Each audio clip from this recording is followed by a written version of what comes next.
Oh, such a good. Mm, that is such an excellent question. Now, I'd be speculating, to say the least, on that one, because there has been no actual research done in regards to that. But I wouldn't lead to misogynist, and I wouldn't lean to people not wanting to talk about menopause or anything like that. Feminine energy in general, there's a lot of heavy weight put on the value of the feminine for the creation. And that's kind of always been.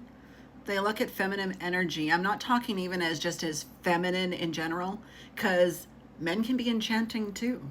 The enchantress goes for humanity. An archetype is a universal pattern, not man or woman specific. So if we go from and approach it from that perspective, everybody values the creation of. But the actual cultivating, curating, and dismembering of something that does not serve purpose, that isn't something that's as glorified. We actually put a negative or shadow aspect to it.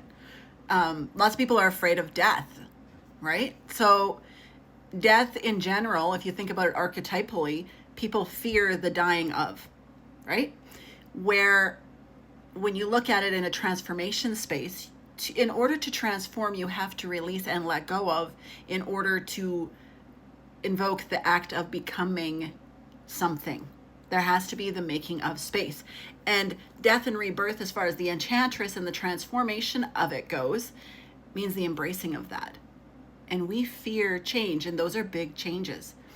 In the way our brain is wired, actually, change is scary, right?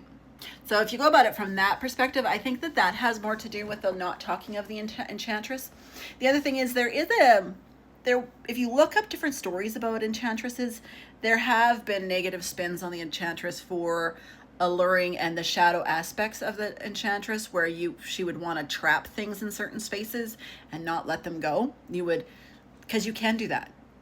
Because the shadow of the enchantress, while I talked about the divine and light aspects of the enchantress, there is also the shadow aspects where they understand what needs to be let go of, but they refuse to, which then keeps them stuck.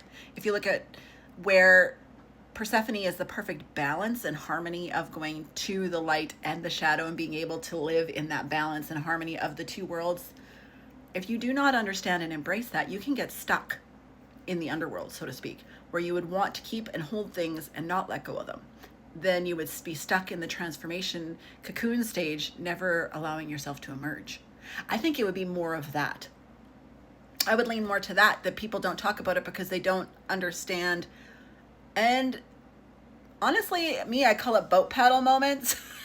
Most of us need a good whack to be able to let go of something that we really like, even though we know that it's harmful or detrimental. The enchantress would shine light on the fact that you need to let it go at all. And we would want to avoid that because that's the way our psyche is. And the archetypal pattern itself is that way. The reason that the enchantress exists and that not everybody fully invoke and embrace the letting go is because they're afraid. They're afraid of change. Often, I did a post for my birthday about the wanting to let go and that the illusion of that history repeats itself. The only reason history repeats itself is because we're afraid to let go, transform, and turn into something new. And that's a global pattern that we have been caught in since the dawn of time. Because if you look at where we are right now, really in history, it looks like we've just trying to fight to go back 200 years. And if you go back and look 300 years, it's not good. It's on the brink of a revolution if you go back that time frame. So I would totally look to embrace change. I think that that's the reason that the enchantress is actually about to emerge, because the illusion of history repeating itself is about to transform, because we all see the illusion of it. We all see the illusion that the way we've solved problems up until this point is we would go to war to fight to solve a problem. We now see that this is not a benefit. And the enchantress understands that you need to let that go. War is not the way you solve problems. You just create new ones and mask them, right? It's the natural evolution. when we talk about, like, there's lots of talk about how everything is leveling up, so to speak, or all those things. The way in which we level up is our archetypal patterns, which live in our energetic force field around us. They'll start to evolve first. And if you can notice those patterns starting to make that shift, that move, and you can see the vibrations and the people starting to understand and rebel at that, then comes the transformation. Then walks in our enchantress. So as far as I'm concerned, I don't think it has to do with pitting anybody against each other, because if you talk archetypally, that doesn't happen. It's universal. So I believe everyone is afraid of looking at what they need to let go of in order to step into the new and actually transform and bring the wisdom. Because isn't that the whole point of it? Until you can actively transform and let go of what no longer serves you or what is bad medicine, you aren't wise, because you aren't practicing it yet. Because of course wisdom is taking knowledge and being able to apply it and actively practice it. That's when it becomes wisdom. Knowledge is just knowledge without the practice.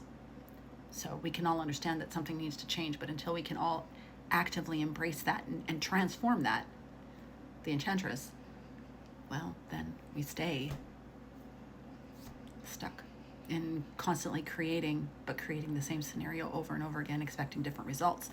Insanity. Love the question. It's so good. Thank you.